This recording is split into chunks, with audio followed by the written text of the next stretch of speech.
What an evening, or afternoon, or morning, or whenever Sisera arrived.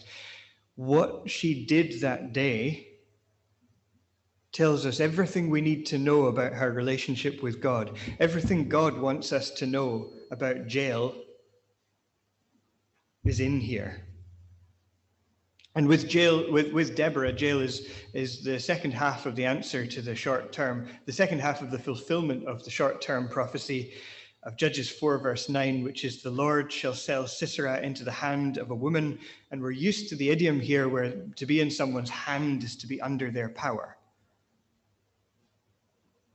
And we've thought about Jael's hands and how Sisera was under Jael's hands and how one hand reached for the tent peg and the other hand for the hammer. And we've thought about how at the end of chapter 4 of Judges, we're out of Jael and Barak's personal situation and into Israel's national situation, and it's to tell us that the hand of the Israelites came down ever harder upon Jabin, king of Canaan, until they cut off Jabin, king of Canaan. So we've thought about hands a little bit and what they do for and against God. And Jael used her hands to hammer. When you hammer a tent peg, what you're usually doing, every time I've hammered a tent peg, when I haven't been injuring myself, I've been setting up a place to sleep in the wet and windy wilds of Scotland. Terrible idea. Constructing a temporary house, that's what we do when we're hammering tent pegs. But Jael used her tent peg to destroy, not to build. I think that's really something to think about. Jael destroyed Sisera, certainly, but her action means a lot more than that, because Sisera was oppressing Israel, standing between God and his people. Oh, you know what? This morning, in the Sunday school, we were thinking a wee bit about David and Goliath, and it says Goliath was champion of the Philistines. That term champion there, it means the man between the armies on opposing hills, and Goliath is the man between the armies. That's all the word champion means. He stood there and bellowed up at the Israelites, "Come on and fight me." It's a digression just for the Sunday school people, but I think that's really interesting. The definition of a champion is the man between, and Sisera is the man between God and his people. So when Jael got rid of him, she got rid of this barrier between the people and God. She got rid of sin in her house and in her area of the country. The whole northern half of Israel, Jael got rid of sin. And her story ends in chapter 5, verse 31 of Judges. Just a quick phrase here. The land had rest 40 years. And that is rest as in quietness, stillness, as if that killing blow there in the tent, with no one else around to hear it, took care of the root of all the problems that were making all sorts of unwanted sounds in the land. If you read Judges 4 and 5, just for the sounds, that's an interesting exercise. I'm taking these from chapter 5. The noise of archers in the places of drawing water, and the galloping hooves of the chariot horses. And we know that the song kind of imitates that galloping noise.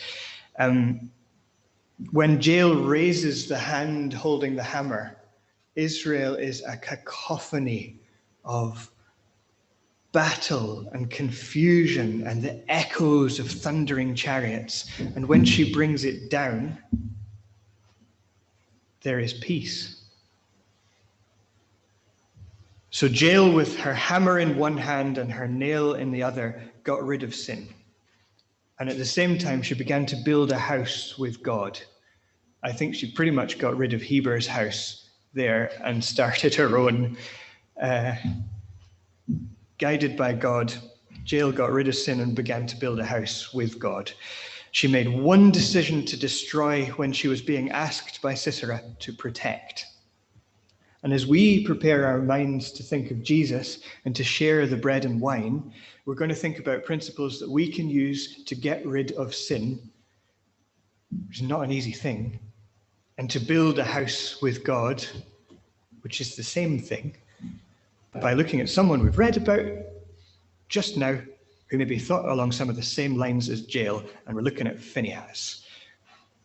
In a few places in the Bible, the circumstances of an entire people are altered by one action, one decisive and shocking action. And Judges 4 is one of these places, and Numbers 25 is another. Phinehas the priest is, for me, the obvious first comparison to Jael, because he fixes a big problem by using a pointy weapon in a tent. That's as basic as that. Phinehas took sudden action and extreme action to deal with a threat that could have ended with the children of Israel being wiped out. And the threat, first couple of verses that John read there, was Moabite worship. Worship, the threat here came from outside the community, just like the threat of Sisera and Jabin came from outside the community. But it was welcomed into the camp by Israelite leaders who should have been defending against it, false shepherds. Beginning to lose its own identity by mixing with Moab and Midian. And they were just a generation out of Egypt. They just built this identity, and already it was being eroded. Just like our identity can be eroded by the world we live in. And 2 centuries later, Jael lived. That's 2 centuries later, one and a bit centuries before David, I think. Jael lived with the consequences of this mixing of Israel in the land of Canaan. And the refrain throughout Judges is, the children of Israel again did evil in the sight of the Lord. And one of the first times evil is mentioned in Judges, the specifics are given. Oh, I'm still in Judges. So I will just turn to chapter 3, verse 5. Oh, sorry. Judges 3, verse 5. And the children of Israel dwelt among the Canaanites, Hittites, and Amorites, and Perizzites, and Hivites, and Jebusites, and they took their daughters to be their wives, and gave their daughters to their sons, and served their gods. And the children of Israel did evil in the sight of the Lord, and forgat the Lord their God, and served Baalim and the groves. And we've just read about Baal Peor. Over generations, the Canaanite tribes intermarried with Israel so that as they grew less foreign to each other, Israel also grew further and further away from God. Literal marriages with Canaanites required spiritual infidelity, spiritual unfaithfulness to God. And the troubles started about 2 centuries before Jael lived, when Israel was about to enter the promised land, and Phinehas, the son of Eleazar, was priest. And that's where Numbers 25 comes in. So you're welcome to turn it up and have it open in front of you, which I'm just doing now. There we go. Israel first approached the borders of Canaan at Shittim, which is north of Moab and the Dead Sea and just east of the River Jordan, and they haven't crossed the Jordan yet, and that's where our reading in Numbers 25 comes in, where God's people allowed themselves to be led into the worship of Baal Peor. And the name Peor, I haven't heard it in another context. It most likely makes us think of disaster for Israel, idolatry and infidelity and plague and Phinehas with his spear. But it could have been otherwise, because Peor is first mentioned as the last place from which Balaam, the prophet for hire, spoke. And he's the one who is supposed to, Balak, king of Moab, has the Israelites at the north end edge of his land, and he's so terrified of Israel. He's heard about them, just like Rahab's heard about Israel, that he sends his messengers all the way up to Pethor on the Euphrates, which is 700 kilometers away to the north. I never realized that Balaam came so far. What a name he must have had. What a prophet for hire. Because Balak wanted Balaam to come down and curse Israel for him, and we know how that went. We're not going to get into it. God used Balaam, the false prophet, to pronounce blessings, true blessings on Israel, and even a string of curses against Israel's enemies for good measure, including Moab. So Balaam did not earn his money from Balak there. And these curses and the last of the three blessings on Israel, they're given from a place called Peor, which was close enough and high enough for Balaam to be able to see down. I think it was just to the north. I should have checked this before I stood up here and said that. Close enough and high enough for Balaam to be able to see down and look at all of Israel camped below him. Oh, no, he was south, they were north. That's the way it was. And in the first blessing, Balaam says of Israel, if you're looking it up, it's Numbers 23, verse 9.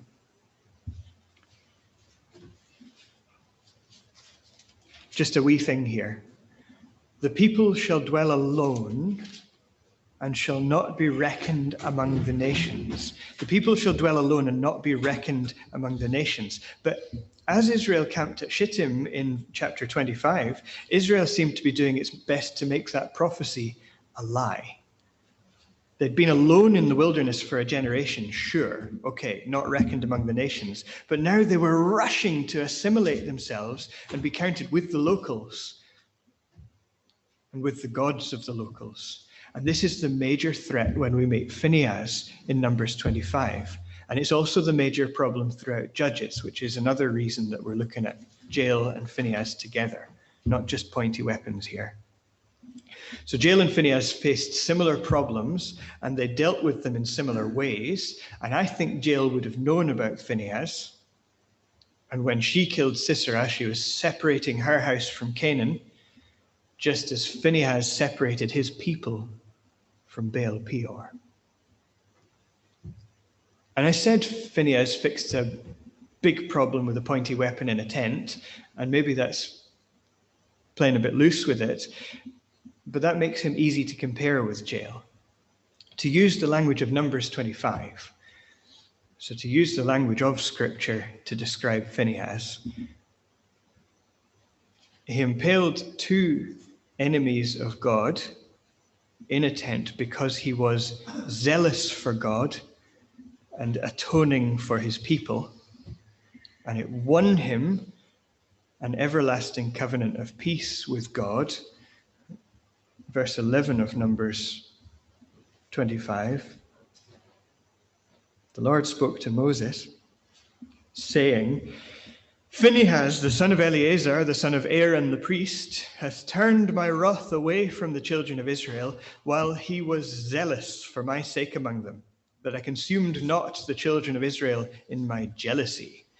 And zealous in the King James Version for the fervor that Phinehas showed in defending God is the same as jealousy at the end of the verse. I forgot to listen to the ESV there to see whether it's the same word in the ESV. Zealous Phinehas and jealous God. But it is in the Hebrew anyway. The jealousy that would have led God to consume his people was the same as the zealousness that led Phinehas to go into the tent. Phinehas is acting for God, the same zealousness. So God does not act further and far more harshly than Phinehas. So what Phinehas does is very, very good for the people. But the way we've been interested in Judges 4 with the way the narrative unfolds, not just the story itself, but how we're told it. And the way the narrative unfolds in Numbers 25, we don't know that the people of Israel are dying in a plague. as Phinehas steps forward with his throwing spear. Because there are clues. Brother Jared mentioned this to me at the end of Sunday school. Phinehas stops the plague here. So he does something that affects his entire people, just like Jael. As Phinehas steps forward with his throwing spear, we've had verse 4, the fierce anger of the Lord, the flaring wrath of God has been directed at the people. Verse 6 tells us what the people were doing. They were weeping at the entrance of the tent of meeting. They were weeping in front of the tabernacle when Zimri and Cosby flounced past to Zimri's tent. We don't know about the plague, but that's really interesting because it's like we're with the people, facing the tabernacle with the people. And Phinehas can see this threat that the reader can't. Just as he saw the threat that the people of Israel did not. When he realized that worshipping Baal and living in front of God were mutually exclusive, one or the other. You can't do both. You can't live in the world and you can't live in God's camp. So in verses 7 and 8, when Phinehas, son of Eleazar, son of Aaron the priest, saw it, he got up from among the assembly,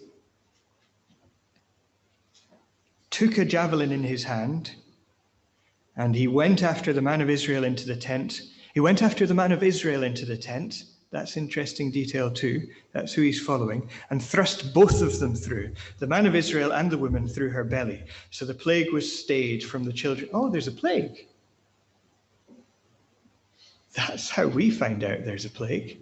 So the plague was stayed from the children of Israel. Realization alone. Phinehas realized that the situation was very, very wrong. That wasn't enough to stop the plague. I'm sure Phinehas wasn't the only one to realize we're in a bad place here. Everybody weeping in front of the tabernacle realized that we're in a bad place here. But he's the only one who acted. He stood up, and just like Jael, he put the tool that he needed into his hand, and he used it. And his action would have been breaking all sorts of rules, because at the social norms of the end of the scale here, he broke into somebody else's tent. That's a no-no. Socially, it's not very polite. Serious breach of etiquette we've got here. But etiquette goes right out the window when you stab two people to death. It's no longer a social matter, is it? It's a few registers beyond that. Phinehas was acting as if he was a soldier in battle. There was no hesitation. There's no warning, arrest, imprisonment, counsel, trial. None of that. None of the mechanism of justice. There is only his hand, the javelin, the judgment, and the death. And they're all instantaneous. It all happens too fast. I can't call it an execution. I don't know if you can. It's too direct a response for that sort of terminology to apply. And the narrative is written so that we cannot miss how direct a response it was. We've got an Israelite man bringing a Midianite woman, and it says, unto his brethren in the sight of Moses. Almost as if, I get a bit Jane Austen-y here, right? It's like this Israelite man is presenting the Midianite woman as his partner at a ball. And the herald announces Cosby and Thingy. And the narrative doesn't tell us that they go into a tent. The narrative doesn't tell us what they do. It just tells us that Phinehas follows. And it doesn't say why they visit the tent, only that they die together. See how much is elided. See how much is... We're catching up. The events have already happened by the time we catch up with them. Whoa, it's moved really fast. It's like in the poem that we read yesterday, where the important information is put at the ends of the lines, so we have to catch up. That's what the narrator does in Numbers as well.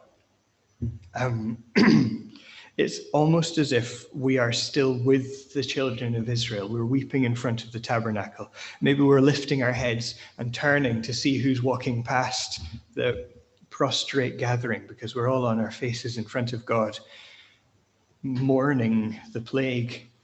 But by the time we've stood up with the people to see what's going on, it's already verse 8. And the spear has passed through the two people into the ground, just like Jael's tent peg. We get that detail again.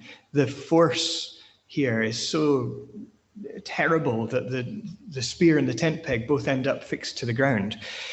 But we still don't know why Phinehas would do this. Unless you've read the story before, which is cheating. We still don't know why Phinehas would do this until after God has rewarded him. It's like at the end of Judges 4, we're still wondering whether Jael did the right thing, because it's pretty extreme, until we get to verse 24 of chapter 5, and it says, "Blessed among women Jael, the wife of Heber the Kenite, blessed among women in tents." Oh, right. God did want her to do that. Okay. From the opening sentence of Numbers 25, we know that Israel has a problem with Baal worship. We know that Israel has a problem with foreign women, but we don't know until verses 14 and 15, when the Israelite and the Midianite are dead, that Zimri the Israelite was son of a chief of Simeon, so maybe he's first in line for leadership of the tribe. And Cosbi, that's her name, the Midianite woman, was princess among her people. Bit of context there. So what they did, the way they showed themselves to Moses and all the people, and then disappeared into a tent, it can't be mistaken for a Romeo and Juliet situation. This is not an ill-starred romance that we're talking about. This is defiance. This is politics. It's a political act, a public act. It's a statement of pure contempt for God. And it's evidence of a decision to bring sin into the heart of the camp, rather than sneaking out to worship Baal Peor and meet a Midianite lover. You know, if they were just in love with each other and they had this relationship that shouldn't have happened, if it was all hearts and not heads, it would have been different. No, this was a statement. Cosbi would have had the general idea. Cosbi's the lady. I get mixed up. Zimri and Cosbi, they're too similar. Cosbi's the lady here, and she would have had the general idea. You know, she's a princess. She's used to politics. She knows what making a statement is. But Zimri, the Simeonite son of a leader, he was deliberately trying to displace God from the center of the Israelite camp. He was doing something terrible. And Phinehas knew instantly what we don't fully understand as readers until the end of the chapter, what the narrator hides from us or reveals to us gradually by the end of the chapter. They couldn't do that and live, or the people would be lost. Baal worshippers or not, they wouldn't cross Jordan and get into the land. God would not stop his plague. God would not allow his name to be desecrated in his own house. Phinehas had to act. That spear is more mercy than murder. It's more saving the people than executing the guilty. So Phinehas got rid of sin by recognizing it and by dealing with it immediately and definitively. And like I say, this destruction and building goes together with Jael and with Phinehas. He built his house with God by being so attuned to God's zeal, God's jealousy, that it was also his own, so that his priesthood for God included driving false gods out of the camp in the most physical and visceral way possible, with a weapon in his own hands, a priest with a weapon. And for this, he and his descendants were granted an everlasting priesthood, a position between God and his people. Now, there's a champion. not like Goliath, the man between. Phinehas, the man between, is the man between death and God's people. And Jael was zealous for Israel's God too, and she made atonement for the sins of her house by impaling an enemy of God in her tent. And Deborah's song says this makes her blessed above women in the tent. Just as Gabriel told Mary, blessed art thou among women. Murder and motherhood both served God's purpose, and both women found favor with God, Mary and Jael. Can you find two more contrasting women in the Bible? But they both served God, and they were both blessed for it and called blessed. And one day it'd be nice to look at all the women who are called blessed in the Bible and see what they're all like, what they share. Anyway, not today. There aren't many situations in our lives when we need to pick up a weapon for God. But every day, the strength of our bond with him is tested. And for me, it's usually conversations at work, at the bookshop, that come back to me. The little moments where I could have stood up for God but didn't. You know, I sell Sam Harris's, the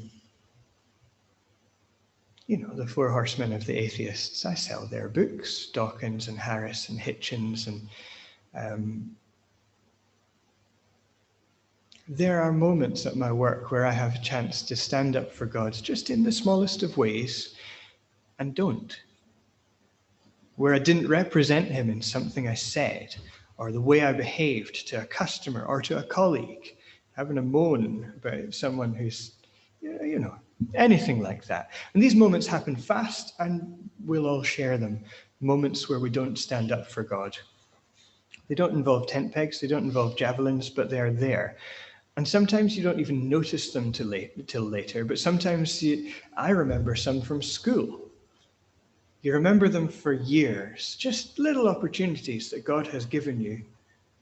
You don't take them. And that could be really unhealthy, remembering those things. That could be spiritual poison.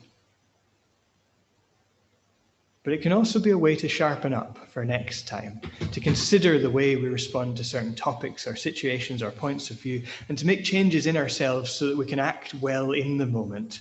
So we've got to do the long changes and the small changes so that when the moments arrive, we can act decisively like Phinehas and Jael, be zealous for God, build a house for him, even when it means knocking down a few social walls that maybe we'd rather keep up.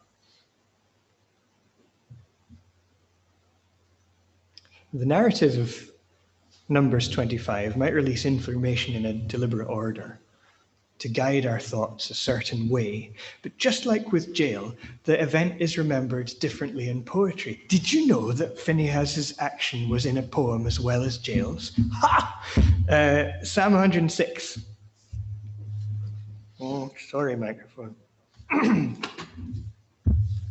Psalm 106, if I've got that right. Just a wee bit. Verse 28, is it? He just gets a moment in a larger song, just same as Jael in Judges 5. Psalm 106, verse 28. They, that is the children of Israel, joined themselves also unto Baal Peor and ate the sacrifices of the dead. Thus they provoked him, that's the Lord, to anger with their inventions, and the plague brake in upon them. Then, see, we're already getting a different order here. Plague. Then stood up Phinehas and executed judgment. And so the plague was stayed, and that was counted unto him for righteousness unto all generations forevermore. So we've got the same thing happens, it's just presented differently. In the psalm, nothing could be clearer. There is no doubt.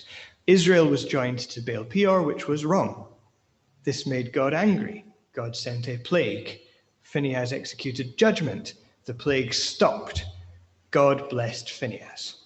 1, 2, 3, 4, 5, 6, very logical. Not the confusion of Numbers 25, us catching up after the fact. In the psalm, he is a savior, not a killer. The killing isn't mentioned. Executed judgment is very general, so it means any sort of intervention. This verse is one of the few in the King James Version where that term is not translated prayed. Executed judgment. Rotherham's emphasized Bible says he interposed. And the translator I was reading from all yesterday, Robert Alter, he actually gives, and Phinehas stood and prayed, and the scourge was held back. That's how general that term is. In the psalm, that's because in the psalm, the method of intervention is not nearly as important as the fact that Phinehas stood up. He stood up for God. Standing up for God is vital, but how we do it, even though it feels like everything to us at the time, how we stand up for God, I don't think that's what God will remember. That's not what God will write down about us in the book of life. The plague broke out. The plague broke out. Phinehas stood. The plague halted. Those are the events. I think this is static from my hair. Shouldn't have had it cut. For both Phinehas and Jael, standing up for God involved making a split-second decision, risking everything to follow through with it. And for us, the stakes might be a lot lower. Ha, stakes, tent peg. But the principles are the same. That's for you, Christian. And one day, maybe Christian's much better at dad jokes. He's the best dad joker I've come across. One day, maybe God will demand of us an act of faith that will test our commitment as he tested Phinehas and Jael, and maybe we will rise to it. Maybe we'll stand like them. Maybe. But we've got to prepare now, and that's what we're thinking about. We're nearly ready to think about Jesus, but I just want to make the point that while stabbing people was the right choice for Phinehas and Jael, it is really not a model for ecclesial life. It is rarely the right choice for us. Please take that thought home with you, dwell upon it. They faced external threats to their people and their household respectively, and they removed the threats decisively. That doesn't give us license to accuse our brothers and sisters of, say, bringing the world into the ecclesia. Because that's an easy accusation to make, especially to someone else. It's not an excuse for us to pick up our verbal spears and tent pegs. I don't believe that God is inviting us to look at Phinehas and Jael and use their examples as license to throw our weight around in his name. And we've looked at Sunday school at the restraint that David showed in the cave with Saul, his enemy, who just massacred an Israelite village. The restraint he showed in not killing him there. Oh, we don't have time to look at Joshua 22. But the basic situation there is the 2.5 tribes east of the Jordan in Joshua 22 have built a great and very visible altar. And that is a no-no as far as the rest of the nation is concerned, because the rest of the nation doesn't want to take worship away from the tabernacle, the altar there. So they rise up and they're ready to go to war against the eastern 2.5 tribes. And Phinehas and 10 other leaders are sent on this kind of a last-ditch diplomatic mission to work out whether PR is going to be repeated. And Phinehas takes his spear, I'm sure of it, because the new altar could be a focus for false worship. It could be a distraction from the altar of the tabernacle. Why do we need to cross the river when we can worship here at the replica altar? And I have no doubt that Phinehas was ready for whatever he faced.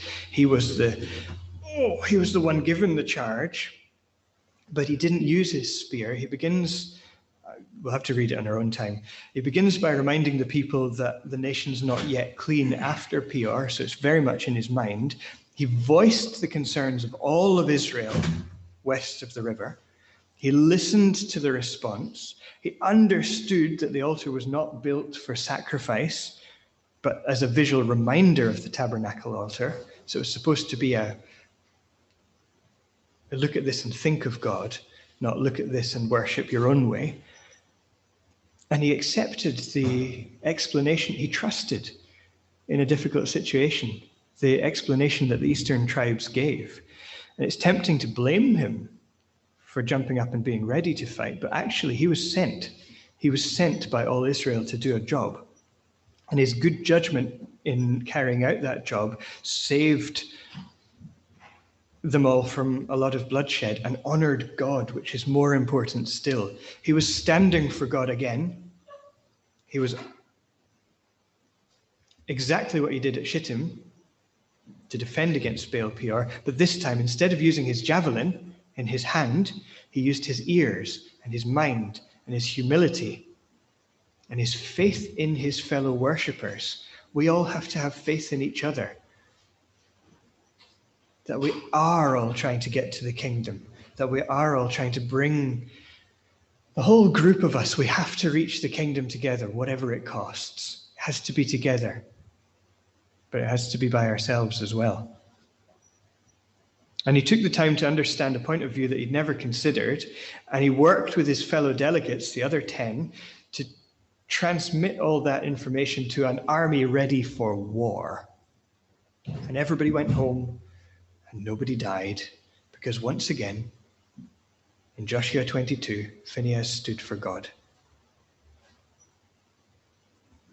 So, this is the recap, and this is where we think about Jesus now and get ready for the bread and wine. Phinehas and Jael stood for God. They used the tools they had at hand. They acted decisively to get rid of sin. There was no, might hit him, nah, might hit him, nah. He'd have woken up and murdered her if Jael had done that. And they both made their houses part of God's great household for the faithful, and it cost them. Jesus did all of these things over and over and over again. And we've really had a very Old Testament weekend. This is our glimmer of New Testament here, as well as the Luke reading. Jesus acted just as decisively as Jael and Phinehas, but his fight, it was a fight against external sin, is not why we have bread and wine to remember him. We're remembering his sacrifice, celebrating how he was willing to have nails pierce his own flesh to allow sin to be removed from the world.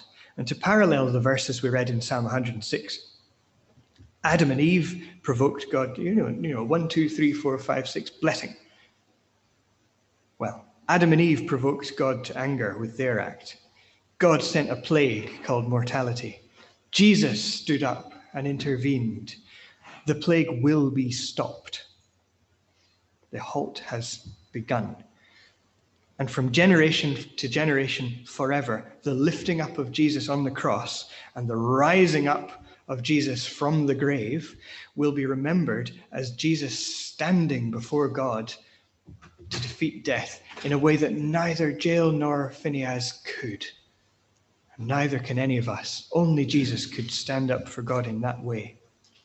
Phinehas took a javelin in his hand. Jael took a hammer and a nail in hers. But Jesus, he took the nails into his own flesh. Nobody else could do that. Jael put her tent peg through Sisera's head, but Jesus wore a crown of thorns on his head, and his cross pierced the hill of the skull. Phinehas put his spear through the middle of Zimri and Cosby, but Jesus took the Roman soldier's spear into his own side. Sisera, on the run for his life, drank milk and slept and died. His sleep didn't end, never will. But Jesus wouldn't allow himself to slip into unconsciousness while he still had work to do. So he refused that wine mingled with myrrh. Oh, say that fast. He refused the wine mingled with myrrh on the cross so that his senses wouldn't be dulled, so that he would still be himself fighting for God, fighting to die on the cross. He kept fighting sin with his mind fully clear. And his sleep was shorter than Sisera's. Sisera and Zimri and Cosby died in tents, in private places. So their humiliation was private until after they were dead and couldn't care about it. Jesus was lifted up in agony on a hill for everybody to see, and everybody will see his glory when he returns, the whole world. And we get rid of sin in whatever way we can. We trust that God has given us the necessary tools. When we're scrabbling for something, God will put the tools into our hands. We aim for the head and the heart of sin, the rationalization of wrongdoing, and the temptation to do whatever pleases us, whatever feels good. We stand up for God even when, especially when, there is nobody else doing the same. That's really difficult. We've got to support each other in that. It's really difficult. And we remember now that the battle against sin has already been won. It has already been won. These are the final skirmishes in our own lives. Death has already been defeated. The plague has already been stopped. The Son of God is our Lord and our elder brother. He is our King and he's our servant. He's our highest ideal, unreachable, and he's our best friend right there. He's our mighty judge, but he's our gentle support. And every day we can do our best for God with Jesus in mind, that this is the moment to pause and to think of the body and the blood of Christ and to accept, just that, accept what he's done for us. Thank you.